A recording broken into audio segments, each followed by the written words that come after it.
Okay, today we're going to explore the part of our personality that's at the core of everything we do in terms of our maladaptive and ineffective coping mechanisms. This part is holding on to all those overwhelming emotional experiences that we fear the most, and whenever these emotions are present or just a possibility within our personality system, it goes into a state of fear and we're scrambling to cope in the only ways that we currently know how. Let's have a conversation about the part that every other part is trying to protect, our own vulnerable child.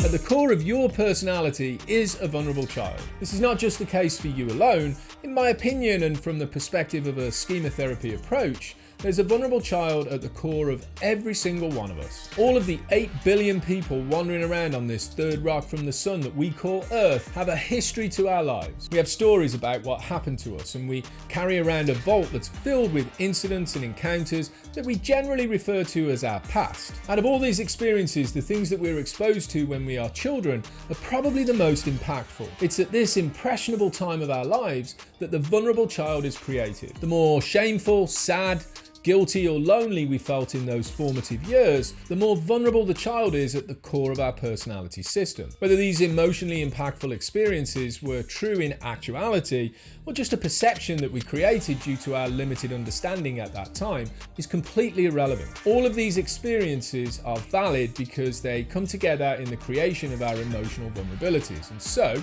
when the vulnerable child is activated within our personality system, we experience the distress associated with any and all of our unmet childhood needs. They come right to the forefront of our system as the possibility of experiencing the intense emotions we were previously exposed to. Things like guilt and shame and sadness and loneliness become a very real possibility, and our system goes into a state of fear. When this happens, the vulnerable child will often feel completely alone, with nobody there to talk to, nobody there to listen, and it can find itself in what feels like a very scary place to be.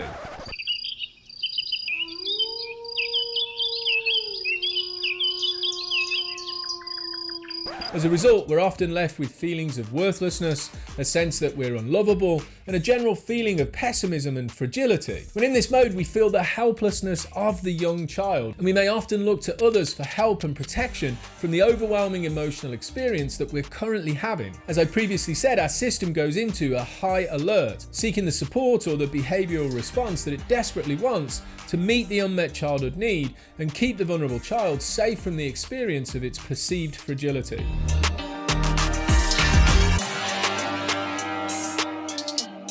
Coming to grips with the reasons why I was living an addictive lifestyle in the past ultimately meant understanding the vulnerable child at the centre of my personality. This was one of the most challenging parts of my own recovery journey. Each of us spends a considerable amount of time running away from the stories that this particular part of our personality is holding on to. These stories are linked to all of our unmet childhood needs, and they generate what are often referred to in some therapies as our negative core beliefs about how life is, who we are, and who other people might be if we don't pay attention to their particular behaviours. With the Liberation Place, living the life I want to live means accepting these vulnerabilities as a part of who we are, facing the things that we're afraid of, and stepping into the feelings that we're constantly trying to avoid. Running from fear of shame, guilt, sadness, and loneliness was driving my own addictive behaviour, keeping me stuck in a cycle of using a substance that avoided those particular emotions. When we put structure and schedule into our daily activities, it activates the stories that we have about our world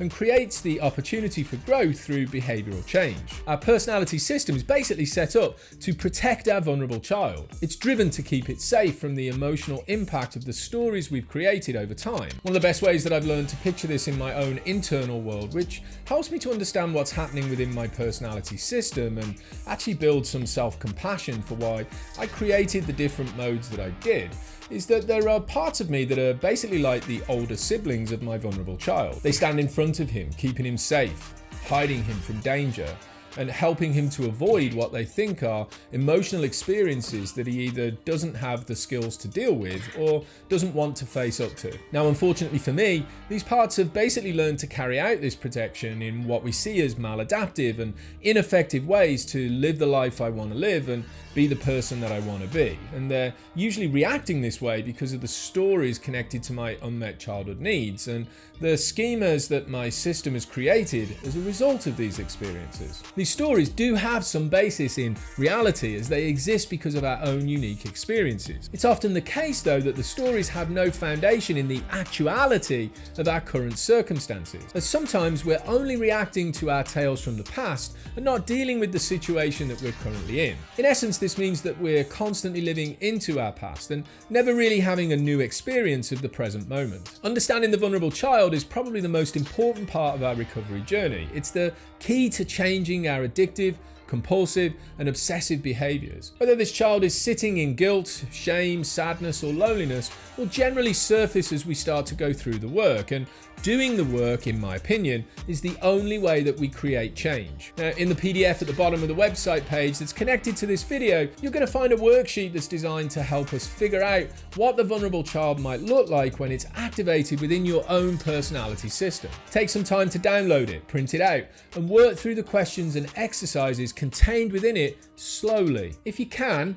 allow yourself to sit with the experience of the vulnerable child. Keep in mind though, this will be an extremely difficult thing to do, as the emotional experience this part is holding on to are the very reason we are using those addictive, compulsive and obsessive behaviours to escape from the possibility of this experience. If you attempt these exercises and it begins to overwhelm your system, please don't worry. Take a step back and work on building your foundation through the DBT distress tolerance and mindfulness skills. In fact, it's more than likely going to be the case that your system won't allow you to sit with this part when you first try to take it on. We have to work with the parts that are protecting its vulnerability to build trust within our personality system. And then we can come back to it at a later date when we've got the ability to manage the coping mechanisms that are protecting it and they trust that we have the skills to figure things out. If you take a look around the YouTube channel and the website pages that are connected to it, you're going to find a lot more information about all of these different coping mechanisms and some worksheets to help you figure out which ones apply to you. If you want to know more about this or any of the other things that we talk about on this YouTube channel and the connected website, come join the live online meetings that I facilitate on Zoom for free each week. I'll leave some links to those meetings in the description below. And as always, if you like the content of this video, please subscribe to the channel, smash that like button and turn on the notifications to get all the latest from me and the Liberation Place. I hope this video gave you some insight for what the presence of the vulnerable child in your system might look like. Thanks for watching. Hope to see you again soon. Take care, be safe and be well.